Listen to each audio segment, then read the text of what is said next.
C'est le requin géant qui a terrorisé les océans il y a environ 20 millions d'années. Pendant 13 millions d'années, cette bête de 60 tonnes a dominé les eaux chaudes de notre planète. Et figure-toi que certains pensent que le mégalodon vit toujours dans les parties les plus éloignées et les plus profondes de l'océan. Nous sommes une chaude journée d'été. Il semble logique d'aller se baigner dans la mer. Tu flottes sur le dos, complètement détendu. Tes yeux sont fermés, ta respiration est régulière. L'eau est agréablement fraîche autour de ton corps. Une légère brise touche ton visage. Tu te sens assez calme pour t'assoupir. Soudain, quelque chose heurte ta jambe. Tiré de ta torpeur, tu commences à t'agiter jusqu'à ce que tu te retrouves face à face avec un danger invisible. Heureusement, tout ce que tu vois est une paire de nageoires facilement reconnaissables et de mignons museaux souriants. Ouf, juste des dauphins. Tu as de la chance de les rencontrer dans la nature. Ces créatures étonnantes sont si proches que tu peux les toucher.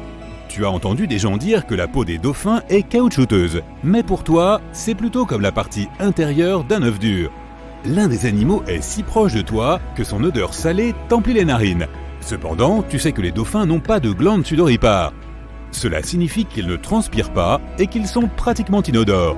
L'odeur que tu sens vient de l'eau dans laquelle tu nages. C'est le prédateur le plus grand et le plus féroce qui ait jamais hanté les océans. Le requin mégalodon a dominé les mers pendant des siècles avant de s'éteindre il y a des millions d'années. Cependant, les scientifiques n'ont réussi à découvrir que très peu de vestiges de cet énorme requin.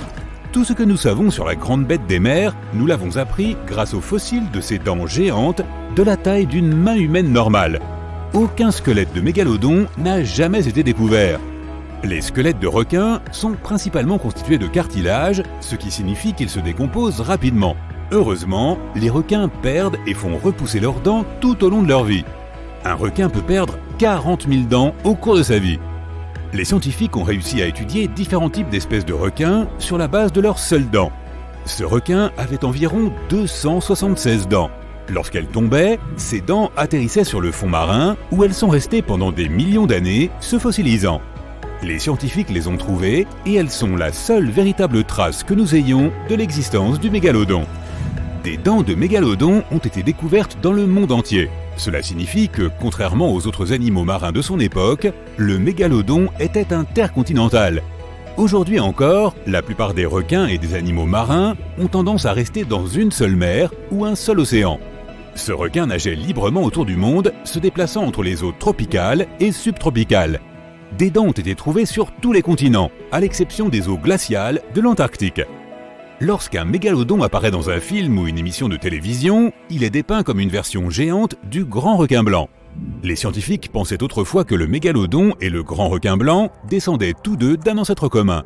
Pourtant, ce n'est pas vrai. En fait, il est plus probable que le mégalodon ait été l'ennemi juré de l'ancêtre du grand requin blanc, le requin mako aux dents larges. Cela signifie que le mégalodon n'aurait pas ressemblé au grand blanc finalement. En réalité, il aurait eu un nez plus court que les grands blancs, ainsi que des nageoires pectorales plus longues, pour donner à ce requin géant une carrure plus trapue et plus menaçante. Tous deux avaient cependant un excellent odorat, de sorte que même à l'époque préhistorique, ce n'était pas une bonne idée de se baigner avec un morceau de viande crue à la main. Et ce n'est certainement pas prudent de nos jours non plus. Peu importe que le mégalodon se cache quelque part dans les profondeurs, ce que certains croient encore, ou qu'il ait disparu à jamais, ses jeunes cousins l'attendent. De plus, tous les deux aiment courir après les gros mammifères marins, ils auront donc certainement des choses à faire ensemble. Enfin, jusqu'à ce que le mégalodon soit de mauvaise humeur et mange accidentellement son ami. On ne sait jamais. Ces types avaient un style de chasse différent. Les grands blancs préfèrent plonger directement vers leur proie et trouver les endroits les plus mous comme les jambes exposées ou le ventre. Parfois, une dent entière a été retrouvée enfoncée dans l'os d'un animal plus gros, comme une baleine. Privés des principales parties qui leur servaient à nager, les pauvres animaux marins étaient alors impuissants et incapables de s'échapper. Pourtant, les baleines ne représentaient qu'une petite partie du régime alimentaire de mégalodons. Les phoques, les lamantins, les calmars, les dauphins, les autres requins, le bon vieux mégalodon n'aurait probablement pas refusé qu'un petit banc de petits poissons vienne nager dans sa bouche.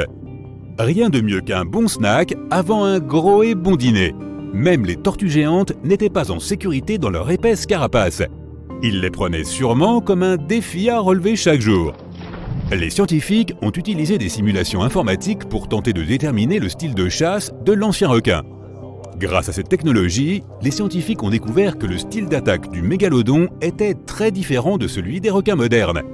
Les requins modernes plongent directement vers l'endroit le plus vulnérable de leur proie, par exemple le ventre mou d'un phoque. Les dents du mégalodon étaient particulièrement adaptées pour mordre à travers des zones de cartilage plus dures. Il est donc évident qu'un mégalodon commençait par ronger les nageoires les plus résistantes de sa proie, la rendant incapable de s'éloigner avant de lancer son attaque finale. Certaines personnes pensent que le mégalodon est encore vivant de nos jours, tapi dans les profondeurs des eaux de l'océan.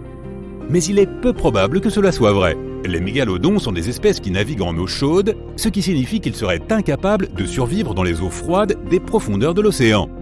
La plupart des proies potentielles du mégalodon vivent dans des eaux moins profondes, ce qui signifie qu'il n'y aurait pas grand-chose à manger pour lui dans les eaux profondes. En d'autres termes, si un animal aussi gros que lui vivait encore aujourd'hui, nous l'aurions déjà aperçu. Il est donc peu probable que tu croises un mégalodon.